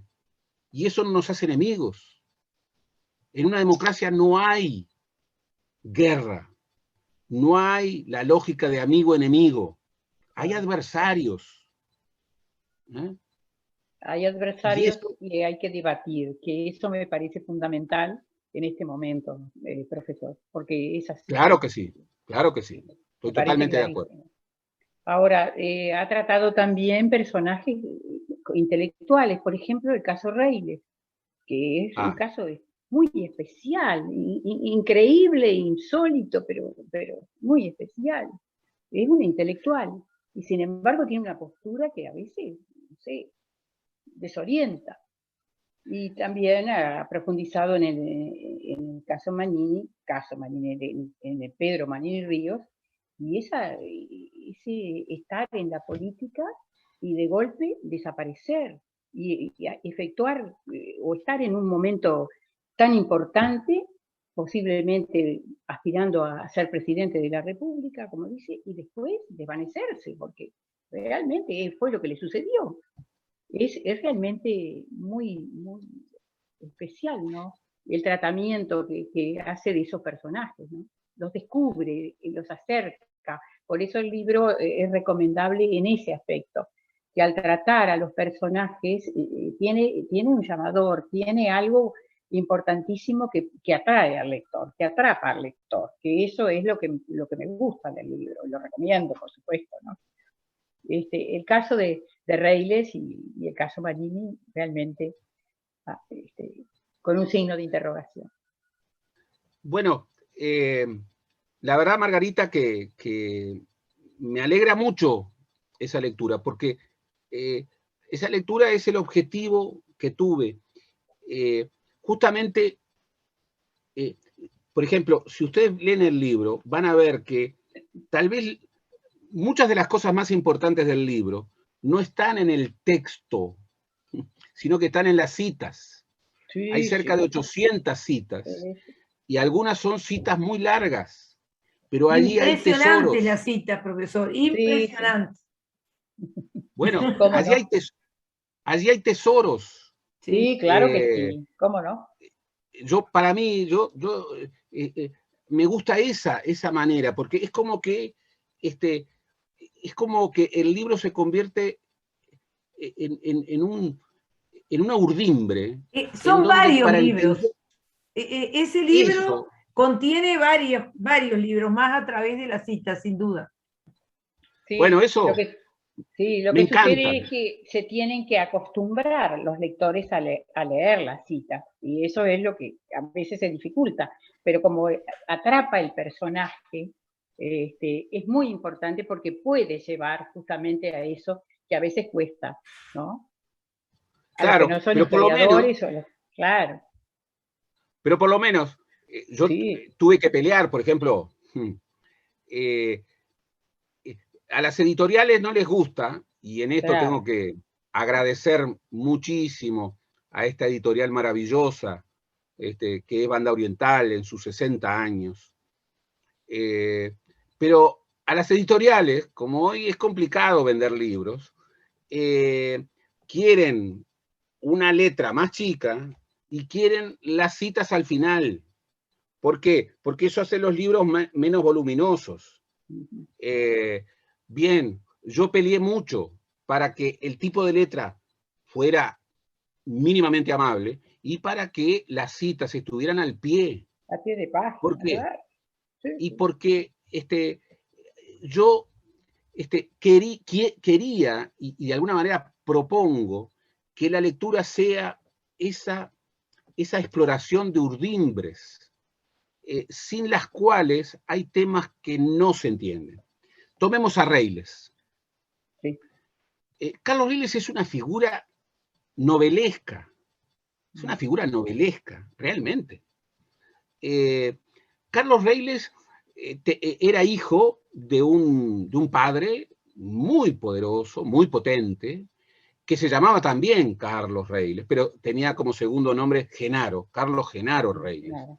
Allí hay una biografía linda, que se las recomiendo, de Padrón Fabre, sobre el padre del Carlos Reiles que más conocemos. Sí. Era una gran figura el padre de Reiles. Había construido con un espíritu muy innovador lo que tal vez era una de las estancias más grandes del Uruguay y de las más innovadoras. ¿Dónde estaba esa estancia? Estaba donde hoy está el pueblo Carlos Reiles, en honor a su hijo, no en honor a él. Antes se llamaba Pueblo Moles. Y esa estancia hoy ya no les pertenece a ningún Reiles. Reiles se patinó toda la fortuna. ¿Y quién tiene el núcleo duro de esa estancia? Hoy fragmentada, los Bordaberry, la familia Bordaberry, que es una familia que tuvo mucho que ver con Reiles. Carlos Reiles, que venía de ese padre que era colorado, que era un político destacado, un ganadero innovador, un hombre muy potente, que había sido jefe político y departamental de varios departamentos, que era un hombre que era tan respetado por blancos y colorados que muchas veces mediaban las guerras civiles. Bien, ese hombre, cuando muere, le deja a su hijo, su único hijo, Carlos Reiles, le deja una fortuna impresionante. Una fortuna que no solamente estaba radicada en la estancia, tenía negocios en Argentina, era una fortuna gigantesca. Carlos Reiles no tenía todavía 18 años, entonces le aplicaron una tutoría, una albacea. ¿Por qué? Y bien, para que evitara lo que finalmente ocurrió. ¿Qué hizo Carlos Reiles? Carlos Reiles se casó con una bailarina española maravillosa, muy bonita, la he visto en fotos, era preciosa. Se casó antes de cumplir los 18 años. Y eso le permitió, bueno, manejar la fortuna, la herencia. ¿Qué es lo que hizo con la herencia? La patinó. La patinó. Ojo, tuvo una vida dispendiosa, vivía viajando, sobre todo a Europa y sobre todo a París. Él también defendía la matriz anglosajona y también defendía la matriz alemana, los primos sajones. Sin embargo, toda su cultura y sus lecturas, incluso de autores ingleses y de autores alemanes, ya he hablado de Nietzsche, son en traducciones francesas. Vivía prácticamente fuera del país y muy pronto va a ser un narrador y un ensayista muy importante y muy prolífico. Cuando en 1901 Carlos Reiles, en forma un poco sorpresiva, se mete adentro del Partido Colorado y funda un club colorado, en el momento en donde el Partido Colorado estaba en plena ebullición, bien, era muy raro. ¿Por qué? Porque Reiles no había rechazado la política, pero Reiles ya era un narrador muy connotado, había escrito muchos libros, muchas narraciones sumamente relevantes, que en el libro están referidas y de alguna manera insinuadas en su análisis. ¿Cuál era su filosofía de vida? Su filosofía de vida era profundamente ruralista y era una filosofía de vida profundamente vitalista. Y en esa perspectiva, bien, reivindicaba la matriz anglosajona y, como muchos liberales conservadores, en los 20 y en los 30, él murió en el 38, el mismo día que Pedro Figari, es increíble, pero murieron el mismo día, y tienen allí, a pesar de que son figuras muy, muy diferentes, tienen allí un vínculo final en términos ideológicos. Bueno, él tuvo una recepción de los autoritarismos europeos de los 20 y de los 30. Él estuvo cercano al fascismo, estuvo cercano al nazismo. Por supuesto, estuvo cercano a Primo de Rivera y en ese preludio del franquismo. Bien, Reiles rápidamente desechó su pasaje por la vida política y su pasaje en el Partido Colorado. Ya en 1903 se va del Partido Colorado. Y se va, por supuesto, con un libro, con un ensayo, en donde denosta la política partidaria, dice que el Partido Colorado ya no es el Partido de la Libertad, pero que en realidad todos los partidos son instrumentos de manipulación popular, y lo que reivindica, y a eso se va a dedicar, es a lo que él llamó la unión de los estancieros. En ese sentido se parece mucho a Herrera. Herrera, el primer Herrera, habla de la alianza de los estancieros. Y en verdad, Carlos Reyles, además de seguir escribiendo, militó fuertemente para crear lo que él llamó inicialmente la Liga del Trabajo, y luego tuvo una corta vida, se llamó Federación Rural. ¿Por qué? Porque quería federar a las distintas asociaciones agropecuarias. Bien, eso no prosperó.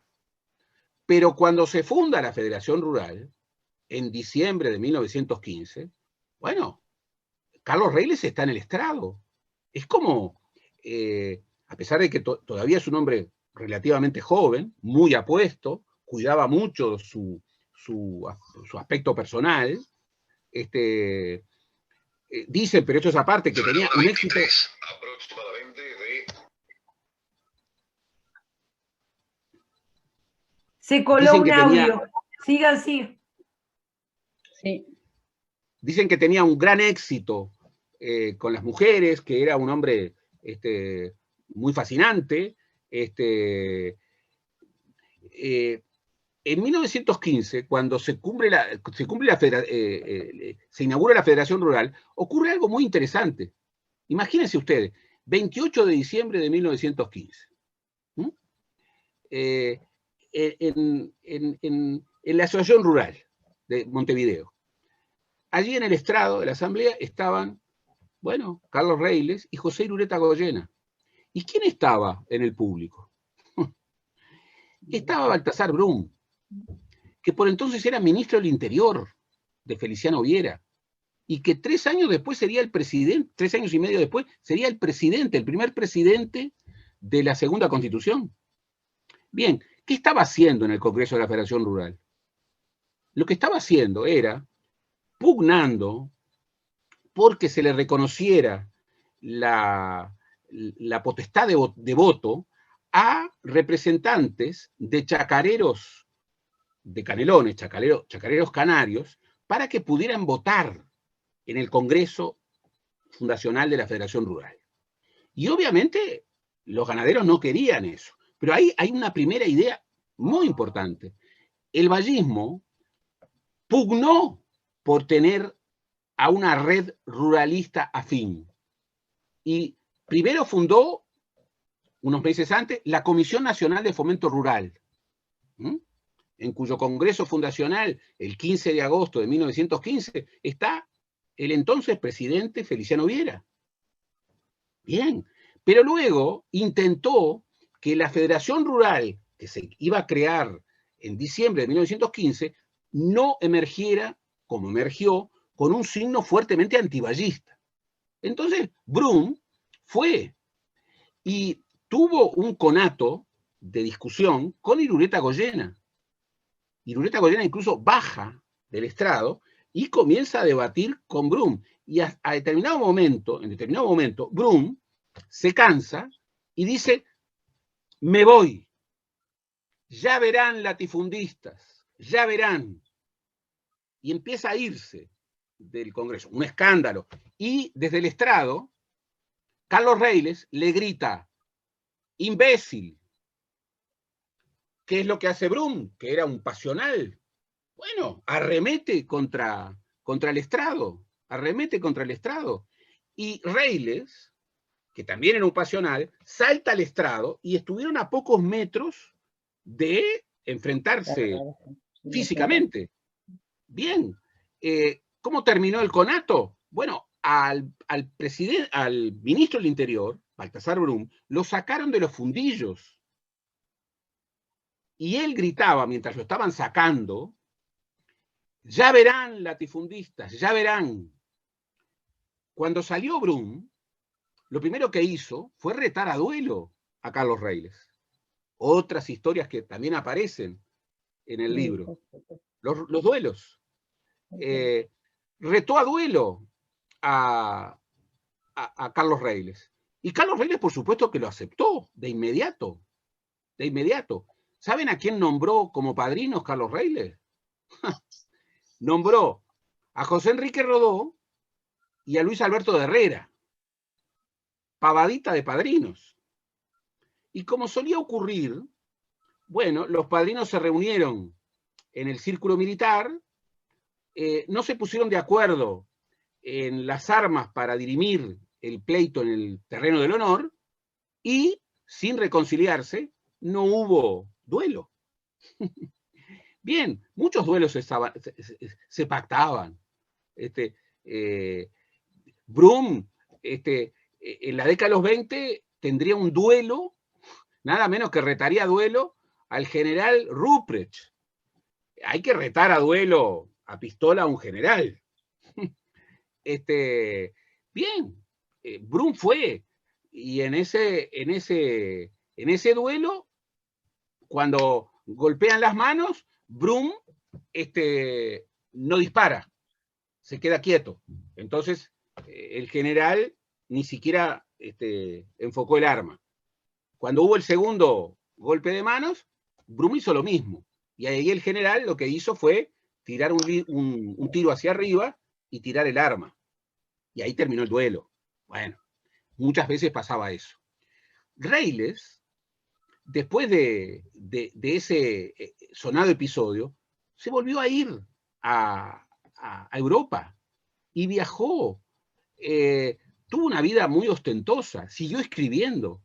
El Terruño, por ejemplo, es una obra mayor en donde él, en clave narrativa, expresa esa visión que está en el libro, que es la visión de que, bien, hay que ir a un capitalismo duro y hay que consolidar el núcleo duro de la economía del país en el sector agropecuario.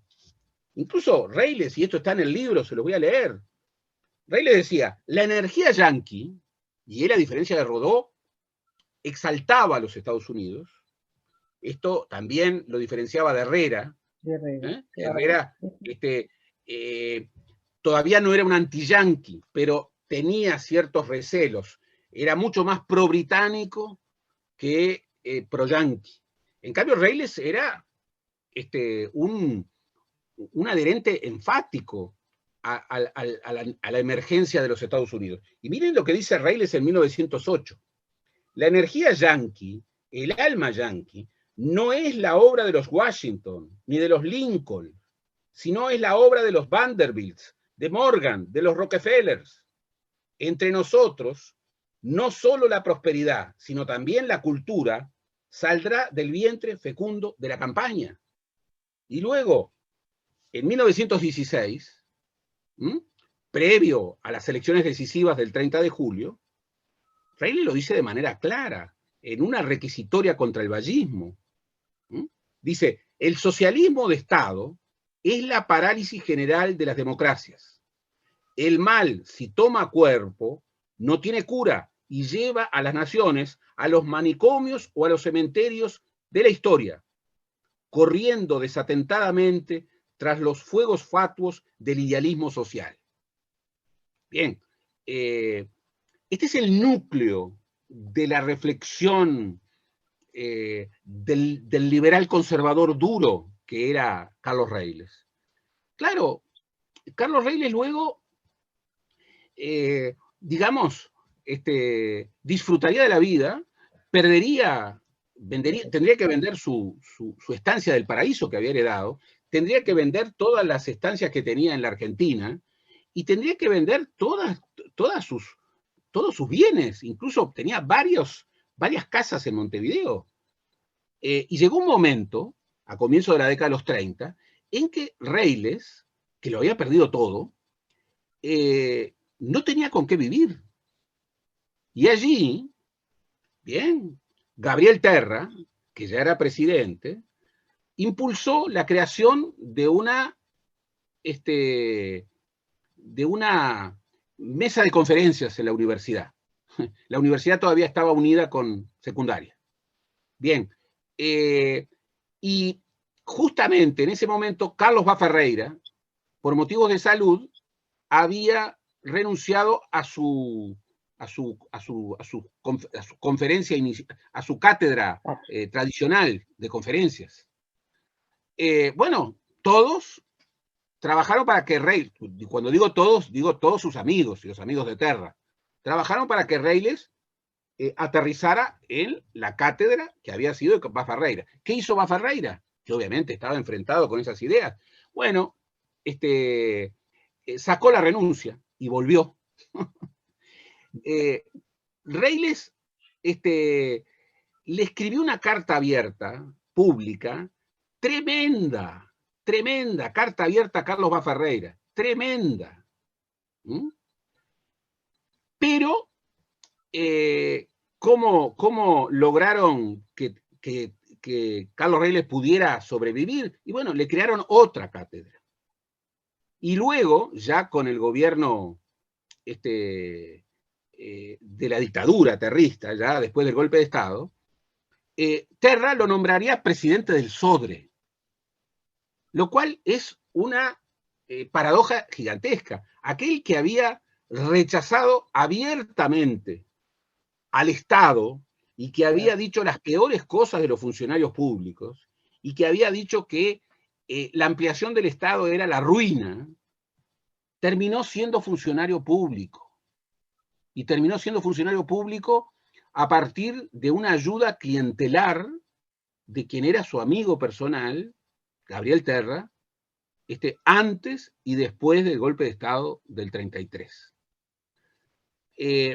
Allí es un personaje fascinante, también es un personaje trágico. Hay una amplia biografía sobre Reyles, pero una vez más,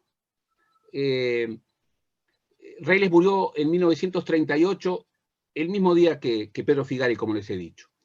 Pero recorrer una historia personal es también recorrer esa cosa fascinante que son las entretelas de la vida, que son las entretelas de la condición humana, que hacen a una persona, a un hombre o a una mujer, bueno, contradictorios, muchas veces con contradicciones que desbordan su propia vida. Bien, ¿qué es lo que tiene que hacer un historiador? O por lo menos, ¿qué es lo que busca hacer un historiador? ¿Y qué es lo que le propone a sus lectores? Bien, que se atrevan por ese otro lado del espejo, que es el pasado, que es la historia. Pero no para juzgar, no para demonizar a algunos y santificar a otros. No, no. Tal vez para algo mucho más interesante, que es para comprender críticamente, para encontrar un espejo que interpela el presente, claro que sí, pero que no explica el presente, pero sobre todo para comprender. Por eso, Carlos Reyles ha sido muchas veces enjuiciado. Bien, en mi libro no encontrarán la ruta para un juicio negativo. Encontrarán, bueno, una historia de vida apasionante de una figura que, como él decía, obviamente en referencia a su filosofía vitalista y a Nietzsche y a tantos autores alemanes, se había atrevido a vivir peligrosamente. Bien, Reyles vivió peligrosamente. Y vivió peligrosamente en décadas, como la década de los 20 y de los 30, en donde, bueno, vivir peligrosamente y en contacto con la cultura europea y en contacto con Europa era, bueno, muchas veces optar por las dictaduras que estaban conteniendo el huevo de la serpiente. Bien. Sí, por supuesto, e incluso el propio Luis Alberto de Herrera tiene simpatías evidentes con el franquismo y es decir, muchos de ellos se acercan al momento histórico que les toca vivir, cambian también ellos como personas, y evidentemente los vemos a veces en actitudes con el fascismo o con el franquismo que nos llaman la atención. No lo juzgamos, pero bueno, pero en esa historia de vida está esa opción que tomaron, que nos llama la atención en algunos, pero que es dura, pero por los supuesto, hombres cambian, claro. Por supuesto, y así En como no hay que enjuiciar. No para enjuiciar, para comprenderlos claro, a través de la peripecia vital de ellos, que eso es lo difícil muchas veces, ¿no? o infinidad de veces, ¿no? Que no es para juzgar. Y otra cosa muy importante es ponerlos en el tiempo que les toca vivir, que eso es sumamente difícil. Esa es la realidad, porque cada uno de ellos vivió en un determinado tiempo, y nosotros los encasillamos muchas veces, o en general se encasillan peligrosamente en los tiempos actuales.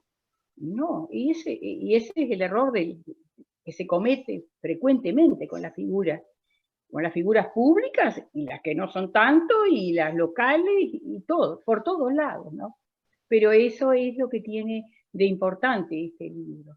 A mí me llamó la atención justamente en ese pararse a la peripecia vital de esos protagonistas, ¿no? Que algunos de ellos, francamente, no los había conocido. El caso Caviglia, por ejemplo, también me sorprendió.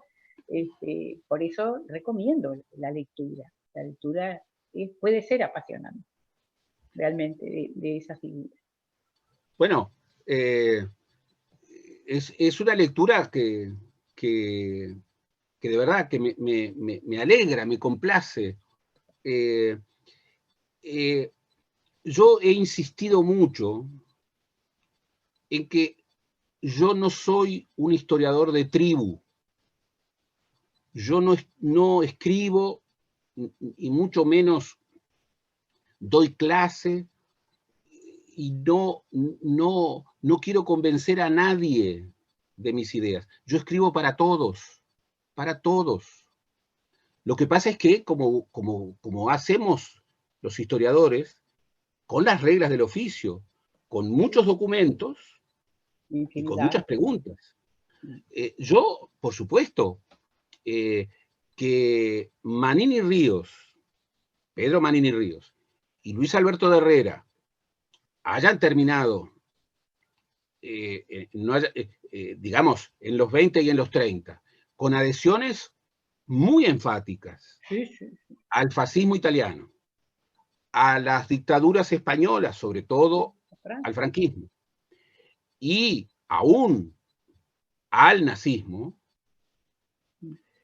Bueno, por supuesto que es un dato muy impactante. Ahora,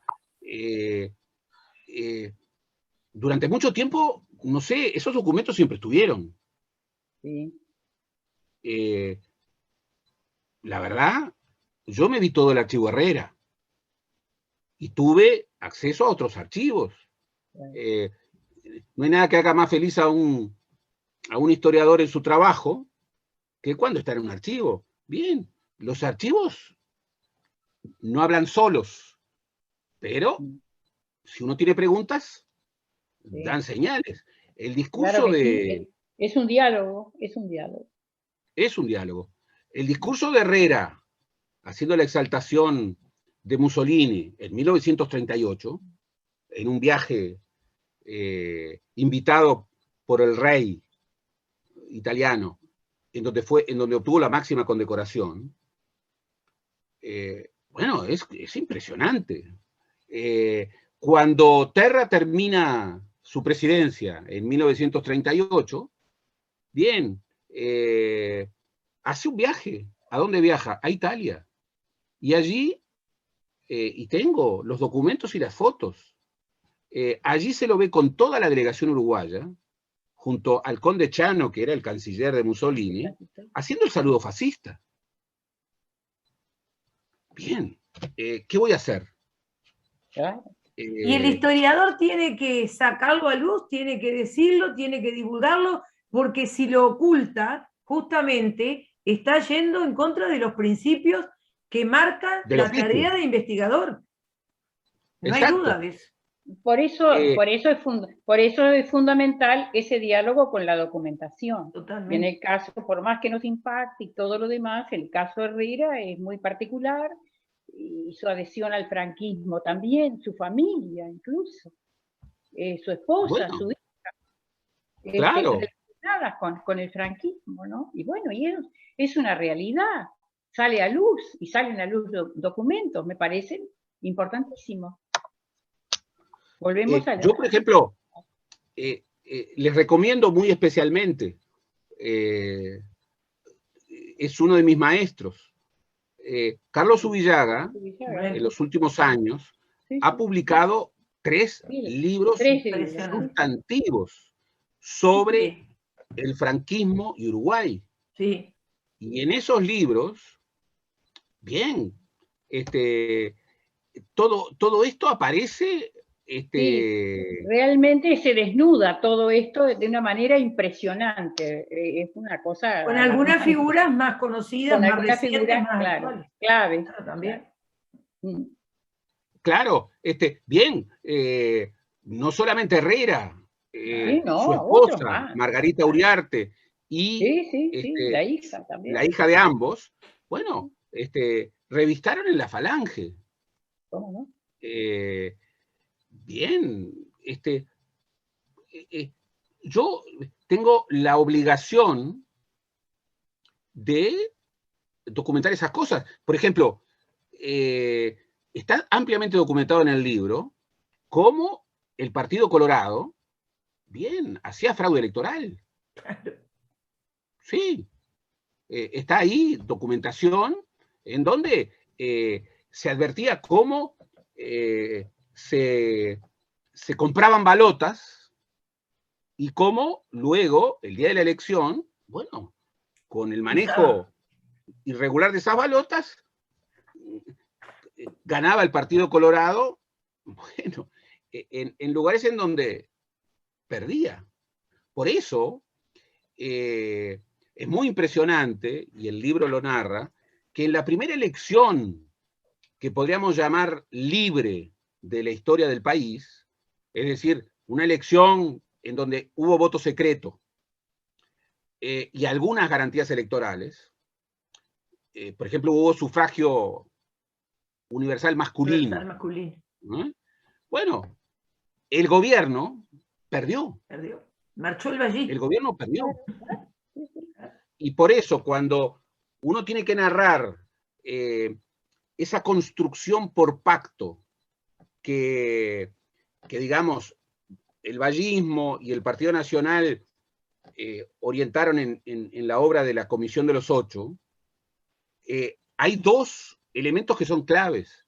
El primero es la Constitución, la segunda Constitución, que era muy exótica, aquel poder ejecutivo bicéfalo, elecciones casi todos los años, renovación por tercios del Senado, del Consejo Nacional de Administración, bueno, etcétera, etcétera.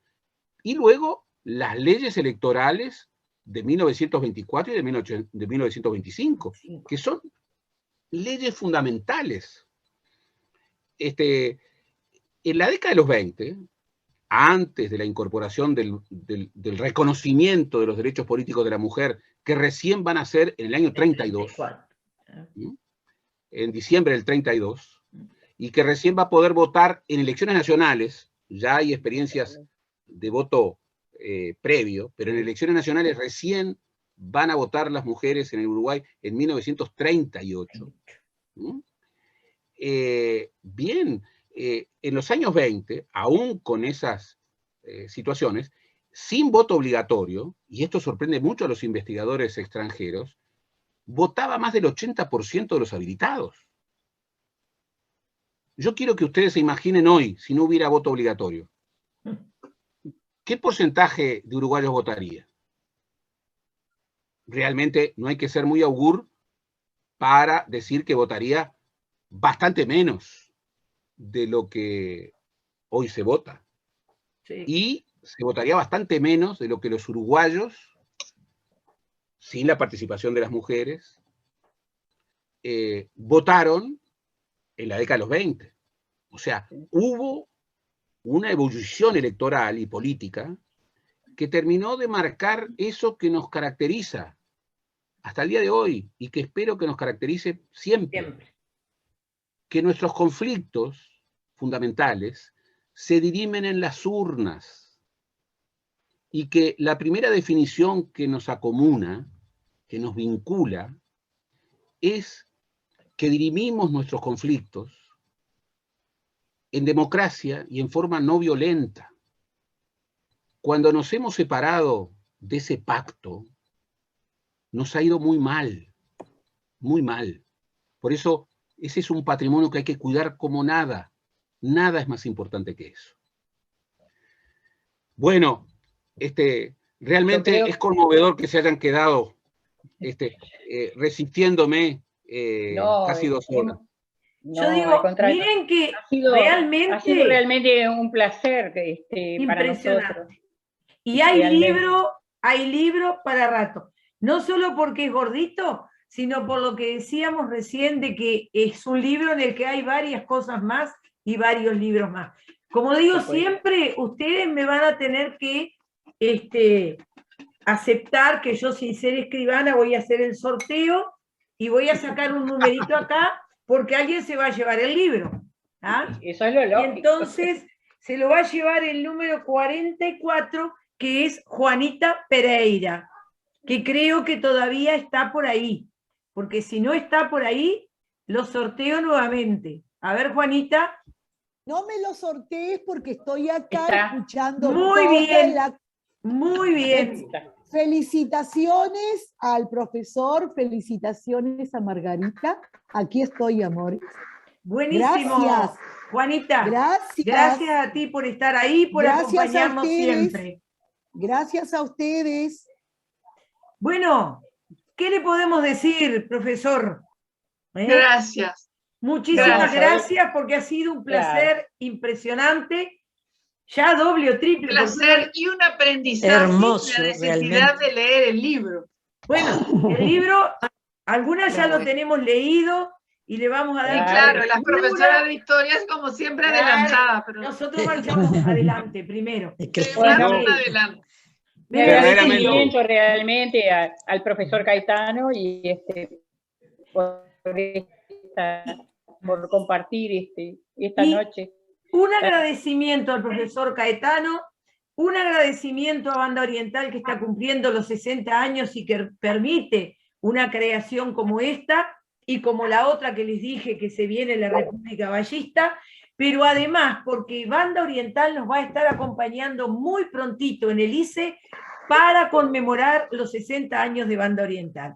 Y para el profesor Caetano, que después me va a decir por mail cómo le hago llegar, va este libro de regalo, profesor, en agradecimiento de ¡Qué maravilla! cómo ¡Qué nos maravilla! ha estado acompañando últimamente.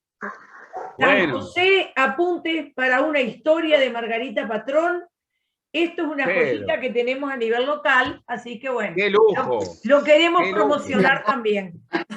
Bueno, yo voy a ayudar en la promoción. Y soy yo quien debe agradecer. Edición. Sí, segunda edición también. Es impresionante. Soy yo quien debo agradecerles, verdaderamente, desde el alma. Muchas gracias. Muchísimas gracias.